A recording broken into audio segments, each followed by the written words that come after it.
എല്ലാവർക്കും കേരളപ്പിറവി ദിനം ആശംസിക്കുന്നു.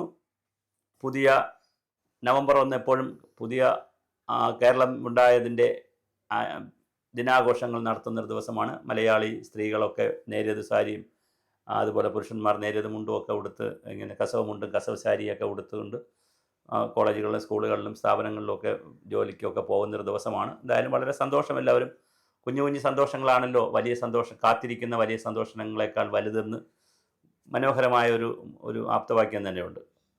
വരാനിരിക്കുന്ന അല്ലെങ്കിൽ കാത്തിരിക്കുന്ന വലിയ വലിയ സന്തോഷങ്ങൾക്കപ്പുറം വളരെ വലുതാണ് ചെറിയ ചെറിയ സന്തോഷങ്ങൾ. എന്തായാലും അതിനിടയിൽ നമ്മൾ ഇന്നും വീഡിയോകൾ ആരംഭിക്കുന്നു. സമകാലിക കേരളത്തിലെ വിഷയങ്ങളെക്കുറിച്ചാണ് സുഭാഷിതം ചാനൽ ഗൗരവമായി ചർച്ച ചെയ്യുന്നത്. ഇന്ന് വളരെ പ്രധാനപ്പെട്ട ഒരു വിഷയം, ആശാസമരം കഴിഞ്ഞു. അവർ രാപ്പകൽ സമരം അവസാനിപ്പിച്ചു. 267, 66, 67 ദിവസമായപ്പോൾ, ഏകദേശം ഒരു വർഷത്തിനടുത്ത്, ഒരു 8-10 മാസത്തിനടുത്ത് ആയപ്പോൾ അവർ സമരം അവസാനിപ്പിച്ചു. സെക്രട്ടേറിയറ്റിൻ്റെ അടുത്തുള്ള സമരം അവസാനിപ്പിച്ചു. മറ്റ് സ്ഥലങ്ങളിലേക്ക് അവർ സമരം വ്യാപിപ്പിക്കുന്നു എന്ന് പറയുന്നു. ജില്ലാതലത്തിലേക്ക് വ്യാപിപ്പിക്കും. പിന്നെ ഫെബ്രുവരി 10 മറ്റോ ആണ് തിരുവനന്തപുരത്ത് അവർ ഈ സമരം ആരംഭിച്ചത്. അപ്പോൾ ആ ദിവസം തിരുവനന്തപുരത്ത് സെക്രട്ടേറിയറ്റിനിടയിൽ വിപുലമായ സമര സന്നാഹമുണ്ടാകും, സമരകാഹളമുണ്ടാകും എന്നൊക്കെ അതിൻ്റെ ഭാരവാഹികൾ പറഞ്ഞു. അതുപോലെ തന്നെ ഇടതുപക്ഷ ജനാധിപത്യ മുന്നണിക്കെതിരെ ശക്തമായി തെരഞ്ഞെടുപ്പിൽ പ്രവർത്തിക്കും. പ്രത്യേകിച്ച് അത് ആര്യാടൻ ഷൗക്കത്തിൻ്റെ നിലമ്പൂർ തെരഞ്ഞെടുപ്പിലൊക്കെ നമ്മൾ കണ്ടതാണ്. UDFന് ജയിപ്പിക്കുക. BJPയോട് താല്പര്യമില്ല അവർക്കാർക്കും, കാര്യം SUC അടക്കമുള്ള സംഘടനകളാണ്. അപ്പോൾ BJPയോട് താല്പര്യമില്ല. എന്നാൽ SUCI തെരഞ്ഞെടുപ്പിൽ മത്സരിക്കുകയും ചെയ്യും. ഇപ്പം മിനിയൊക്കെ പലവട്ടം സ്ഥാനാർത്ഥിയായിട്ടുള്ളവരാണ്. പിന്നെ അവർ മത്സരിക്കുമ്പോൾ എങ്ങനെയാണ് അവർ ഇടതുപക്ഷ ജനാധിപത്യ മുന്നണിയെ തോൽപ്പിച്ച് ഐക്യനാഥ് മുന്നണിക്ക് വോട്ട് കൊടുക്കണമെന്ന് പറയുമെന്ന് നമുക്കറിയത്തില്ല. ഇനി SUCI മുന്നണിയിൽ ചേരുമെന്ന് അറിയത്തില്ല. അത് പുറത്തുനിന്ന് പിന്തുണയ്ക്കുന്ന അതൊന്നും നമുക്കറിയത്തില്ല. അതൊക്കെ രാഷ്ട്രീയമാണ്. ഞാൻ പറയാൻ വന്ന പോയിന്റ് അതല്ല. കേരളം വീണ്ടും തോറ്റു. 70കൾ മുതൽ കേരളത്തിൽ വലിയ സമര വേലിയേറ്റം ഉണ്ടായിരുന്നു. ഒരുപാട് കാര്യങ്ങളെല്ലാം നേടിയത് സമരങ്ങളിലൂടെ തന്നെയായിരുന്നു. പക്ഷേ ആ സമരങ്ങളെല്ലാം മഹാഭൂരിപക്ഷം നയിച്ചത് ഇടതുപക്ഷ ട്രേഡ് യൂണിയനുകളാണ് എന്നുള്ളത്, അല്ലെങ്കിൽ ഇടതുപക്ഷ സംഘടനകളാണ് എന്നുള്ളതാണ് ഒരു കാര്യം. കാരണം അവർക്കാണ് ശക്തമായ സമരം ചെയ്ത് കാര്യങ്ങൾ നേടുന്നത് വരെ സമരം ചെയ്യാനുള്ളൊരു ശക്തിയും അതിനൊരു സമരവും ഒക്കെ നടത്താനുള്ളൊരു കഴിവും സംഘടനാ ബലവും ആൾബലവും ഒക്കെ ഉള്ളത് ഇടതുപക്ഷ സർവീസ് സംഘടനകൾക്കും ട്രേഡ് യൂണിയനുകൾക്കുമാണ്. പക്ഷേ അവർ ഒരുപാട് സമരം നടത്തിയിട്ടുമുണ്ട് കേരളത്തിൽ.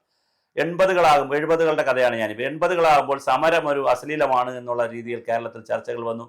90കളായപ്പോൾ വികസനമാണ് വേണ്ടത് എന്നുള്ള ഒരു വളരെ ഗൗരവതരമായ ചർച്ച കേരള സമൂഹത്തിൽ വന്നു. കേരള ശാസ്ത്ര സാഹിത്യ പരിഷത്തും doctor MB Parameswaran, doctor Thomas Isaac, CP Narayanan, doctor MK Prasad, doctor RVG Menon, doctor Iqbal തുടങ്ങിയിട്ടുള്ള ഒരുപാട് ശാസ്ത്ര സാഹിത്യ പരിഷത്തിൻ്റെ ആളുകൾ ഒക്കെ വന്ന് പറഞ്ഞു, കേരളത്തിൽ ഇനി സമരമാണ് ഇവിടുത്തെ വലിയ പ്രശ്നം, അതുകൊണ്ട് സമരമല്ല വേണ്ടത്, വികസനമാണ് വേണ്ടതെന്ന് പറഞ്ഞ് പഞ്ചായത്തിൽ വികസനം മതി, പഞ്ചായത്തിൽ പ്രതിപക്ഷമില്ല എന്നൊക്കെ പറഞ്ഞ് ജനകീയാസൂത്രണം വന്ന് ഒരുപാട് കാര്യങ്ങൾ വന്ന് സമരത്തോട് കേരളത്തിനൊരു പുച്ഛമുള്ള മനോഭാവം ഉണ്ടാക്കിയെടുക്കാൻ, ഒരു സോഷ്യൽ കണ്ടീഷനിങ് ചെയ്തെടുക്കുവാൻ, ഒരു പൊതുബോധം സമരത്തിനെതിരെ ഉണ്ടാക്കിയെടുക്കാൻ കഴിഞ്ഞു എന്നുള്ളത് കേരളം ഈ നവംബർ 1 വിലയിരുത്തേണ്ടുന്ന വളരെ ഗൗരവതരമായ ഒരു വിഷയമാണ്.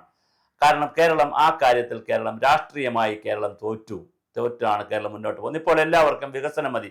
അത് കോർപ്പറേറ്റ് വികസനമാവട്ടെ, അല്ലെങ്കിൽ പിന്നെ ഗ്ലോബലൈസേഷൻ്റെ വികസനമാകട്ടെ, ക്യാപിറ്റലിസ്റ്റ് വികസനമാകട്ടെ, ആദ്യ തീവ്ര മുതലാളിത്ത വികസനമാകട്ടെ, വികസനം മതി എന്നുള്ളതാണ്.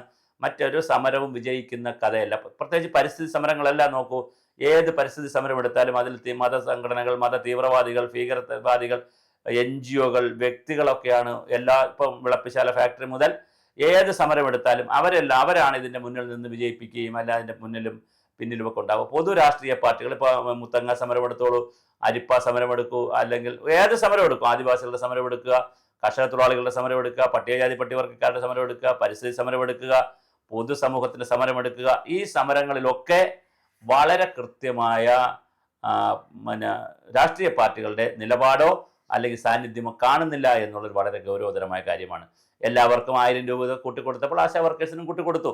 അല്ലാതെ അവരുടെ ഡിമാൻഡ് 21,000 രൂപ എന്നുള്ള ഡിമാൻഡിനെ കുറിച്ച് ചർച്ച പോലും ചെയ്തില്ല. അവരെ വിളിച്ചാരും ഒരു ഗവൺമെൻറ് ഒരു ചർച്ച പോലും ചെയ്തില്ല. മുഖ്യമന്ത്രി വിളിച്ച് ചർച്ച ചെയ്യും എന്ന് പറഞ്ഞാണ് അവർക്ക് ഈ കണ്ടോൺമെൻറ്റിലേക്ക്, മുഖ്യമന്ത്രിയുടെ ക്ലിഫ് ഹൗസിലേക്ക് അവർ വലിയ സമരം നടത്തി ജലപീരങ്കിക്ക് ഉപയോഗിച്ചപ്പോൾ അവർക്ക് കിട്ടിയ ഒരു ഉറപ്പെന്ന് പറയുന്നത് 4-5 ദിവസത്തിനകത്ത് മുഖ്യമന്ത്രി വിളിച്ച് സമരം ചർച്ച ചെയ്യുമെന്നാണ്. സമരക്കാരുമായി ആര് വിളിച്ചു, ആര് ചർച്ച ചെയ്തു? ഒന്നും നടന്നില്ല. അതിനു പകരമായി പൊതുവായി എല്ലാവർക്കും 1000 രൂപ കൂട്ടിക്കൊടുക്കുന്ന കൂട്ടത്തിൽ എവർക്കും 1000 രൂപ കൂട്ടി. അത് വലിയ വിജയമാണ് എന്ന് പറഞ്ഞുകൊണ്ട് അവരും സമരം മതിയാക്കി, ഞങ്ങളെല്ലാം പുതിയ രൂപത്തിൽ. അത്രേ കഴിയൂ.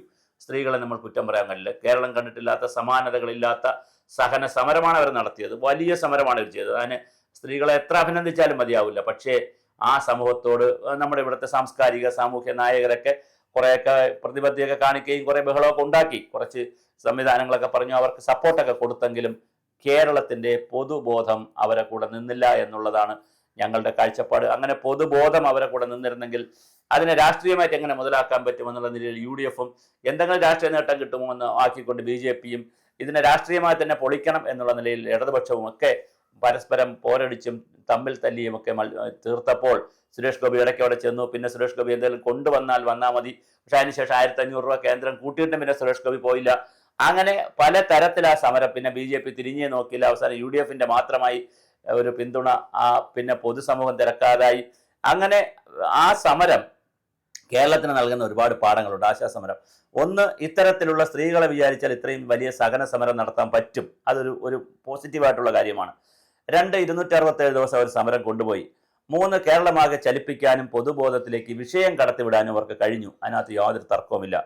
അങ്ങനെയുള്ള പുതിയ സഹന സമര മാർഗങ്ങൾ അവർ കണ്ടുപിടിച്ചു. അത് വളരെ ഭംഗിയായ ആശാ വർക്കേഴ്സ് മുമ്പോട്ട് കൊണ്ടുപോയി. പക്ഷേ അവർ തോറ്റുപോയെന്ന് പറയാൻ കാരണം സർക്കാർ ചർച്ചയ്ക്ക് വിളിക്കും എന്ന് പറഞ്ഞിട്ട് ചർച്ചയ്ക്ക് വിളിച്ചില്ലെങ്കിലും അവർക്ക് പരാതിയില്ല. അവരത് കഴിഞ്ഞു, അവരത് മറന്നു. മുഖ്യമന്ത്രി ചർച്ചയ്ക്ക് വിളിച്ചില്ല എന്നുള്ളത് അവരിപ്പോൾ പറയുന്നില്ല.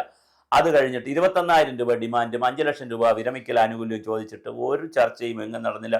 ആരും അത് കേട്ടതായിട്ട് പോലും ഭാവിച്ചില്ല. ഒരു സമരവും നടത്താത്ത എത്രയോ ആളുകൾക്ക് ക്ഷേമ പെൻഷൻകാർക്ക് 400 രൂപ കൂട്ടിക്കൊടുത്തു. 1000 രൂപ വെച്ച് അംഗനവാടികൾക്ക് കൊടുത്തു. 1000 രൂപ പിന്നെ കൃഷി വർക്കേഴ്സിന് കൊടുത്തു. 1000 രൂപ പാചക തൊഴിലാളികൾക്ക് കൊടുത്തു. പ്രീ പ്രൈമറി, അങ്ങനെ എല്ലാവർക്കും 1000 രൂപ കൂട്ടിയപ്പോൾ 1000 രൂപ ഇവർക്കും കൂട്ടി എന്നുള്ളതല്ലാതെ ഇവരുടെ സമരത്തിൻ്റെ ഫലമായി ഒരു കാര്യവും ചെയ്യുവാൻ, പിന്നെ ഇവർ പറയാം നമ്മളും കൂടെ സമരം ചെയ്തുകൊണ്ടാണെന്നൊക്കെ പറയാം. പക്ഷേ അതിനപ്പുറം ആ സമരത്തെ കേരളത്തിൻ്റെ പൊതുബോധത്തിലേക്ക് ഒരു സമരമായി കടത്തിവിടാൻ കഴിഞ്ഞില്ല. ചില അനുകമ്പകളും അവരോട് ചില സിമ്പതിയും അനുകമ്പയൊക്കെ എല്ലാവർക്കും ഉണ്ടായി. കാര്യം ആശാ വർക്കേഴ്സ് ആയതുകൊണ്ടുള്ള ഒരു സിമ്പതി, അനുകമ്പ, വനിതകളൊക്കെ ആയതുകൊണ്ട് ഉണ്ടായി മാധ്യമങ്ങൾക്കെല്ലാം എന്നുള്ളതല്ലാതെ കേരള സമൂഹത്തിൻ്റെ പൊതുബോധത്തിലേക്കൊരു കൃത്യമായ സമര രാഷ്ട്രീയം കടത്തിവിടാൻ ആശാ വർക്കേഴ്സ് സമരത്തിനും കഴിഞ്ഞില്ല എന്ന് മാത്രമല്ല, ആ സമരത്തെ പരാജയപ്പെടുത്തുന്നതിൽ കേരളം നന്നായി വിജയിച്ചു. ആ സമരം പരാജയപ്പെട്ടതോടുകൂടി ഇനിയും ആരൊക്കെയാണ് സമരത്തിന് വരാനിരിക്കുന്നത് അവർക്കെല്ലാം വലിയ പാഠമാണ്. ഇടതുപക്ഷ ജനാധിപത്യ മുന്നണി ഭരിക്കുമ്പോൾ അവരുടെ സംഘടനകളിൽപ്പെട്ട പാർട്ടിയിൽപ്പെട്ട സംഘടനകൾ സമരം ചെയ്താൽ എന്തെങ്കിലും 1-2 ബഹളമൊക്കെ ഉണ്ടാക്കിയിട്ട്, ചെറിയ ബഹളം ഉണ്ടാക്കിയിട്ട് മതിയാക്കും. കാരണം ഭരിക്കുന്ന പാർട്ടിയുടെ ആളുകളാണ്. ഇനി അതുകൊണ്ട് തന്നെ അവരുടെ സമരത്തിന് ഒരു ക്ലച്ചുമില്ല. ഇനി പ്രതിപക്ഷമാണ് സമരം ചെയ്താൽ പ്രതിപക്ഷമല്ലേ ചെയ്യുന്നത് എന്നുള്ളത് കൊണ്ട് ഭരണകർഷകർ മൈൻഡ് ചെയ്യത്തുമില്ല. അതേസമയം കേരളത്തിൽ അങ്ങനെ ആയിരുന്നില്ല. ആര് സമരം ചെയ്താലും സമരത്തിൻ്റെ മെരിറ്റ് നോക്കി വലിയ രീതിയിൽ കേരളത്തിൻ്റെ പൊതുബോധവും കേരളത്തിൻ്റെ പൊതു മനസാക്ഷിയും അവരോടൊപ്പം നിൽക്കുകയും അത് ഒരു ഘട്ടം കഴിയുമ്പോൾ അത് വയലൻ്റൊക്കെ ആയി അക്രമത്തിലേക്കൊക്കെ പോയി വലിയ രൂപത്തിലേക്കുള്ള വളരെ വലിയ ബഹളത്തിലേക്കൊക്കെ പോയി പലതിനും കൃത്യമായ മറുപടി ഉണ്ടാകുന്ന രൂപമുണ്ടായിരുന്നു. ഇപ്പോൾ സഹന സമരമൊന്നും ആരും കേൾക്കുന്നില്ല. ഗാന്ധിയൻ സമരത്തിനൊന്നും ഒരു പ്രസക്തിയുമില്ല. ഇടയ്ക്കിടയ്ക്ക് ചില ബഹളമൊക്കെ അവരുണ്ടാക്കി. പക്ഷേ എങ്കിലും 267 ദിവസം അവർ കൊണ്ടുപോയി എന്നുള്ളത് ഓക്കെയാണ്. അതിനകത്തൊന്നും ഒരു മാറ്റമില്ല. അവരതിനെ അഭിനന്ദിക്കുന്നു. അതോടൊപ്പം തന്നെ കേരളം ഈ സമരം തോൽപ്പിച്ചു കളഞ്ഞു. ആശാ വർക്കേഴ്സിൻ്റെ സമരം കാലത്തിന് നൽകുന്ന, ചരിത്രത്തിന് നൽകുന്ന പാഠം, കേരളം സമരത്തോട് വിമുഖതയുള്ളൊരു നാടായി മാറിക്കഴിഞ്ഞു. ഇവിടെ ആർക്കും സമരത്തിനോടൊന്നൊരു താല്പര്യമില്ല. സർക്കാരുകൾ കാലാകാലങ്ങളിൽ തരുന്ന കാര്യങ്ങൾ രാജാവിൻ്റെ കാലത്ത് കിട്ടുന്നത് പോലെ വാങ്ങുക, സർക്കാരിന് കീജെ വിളിക്കുക.